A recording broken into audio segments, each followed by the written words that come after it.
মাধ্যমিক 2026 প্রস্তুতি। হারিয়ে যাওয়া কালি কলম। লেখা হচ্ছে শ্রীকান্ত। কোথায় বলে কালি কলম মন লেখে তিনজন, কিন্তু কলম কোথায়? আমি যেখানে কাজ করি সেটা লেখালেখির আপিস, সবাই এখানে লেখক, কিন্তু আমি ছাড়া কারো হাতে কলম নেই। সকলের সামনে চৌকো আয়নার মতো একটা কাঁচের স্ক্রিন বা পর্দা, তার নিচে টাই পরার টারদের মতো একটা কিবোর্ড। প্রতিটি বোতামে ছাপা রয়েছে একটি করে হরফ। লেখকরা অনবরত তা দিয়ে লিখে চলেছেন।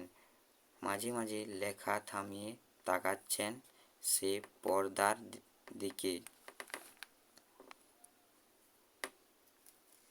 যা ইতিমধ্যে লেখা হয়েছে তাই ফুটে উঠেছে পর্দায়।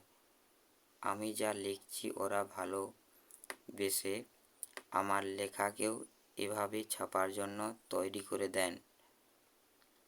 একদিন যদি কোনো কারণে কলম নিয়ে যেতে ভুলে যাই তবেই বিপদ। কলম কারোর সঙ্গে কলম নেয়, যদি বা কারো কাছে গলা শুকনো ভোঁতা মুখ একখানা জোটে, তবে তাতে লিখে আমরা সুখ নেই। দায়সারা ভাবে কোনো মতো সেদিনকার মতো কাজ সারতে হয়, অথচ আমাদের আপিস। সবাই বলেন লেখালেখির আপিস, লেখকের কারখানার।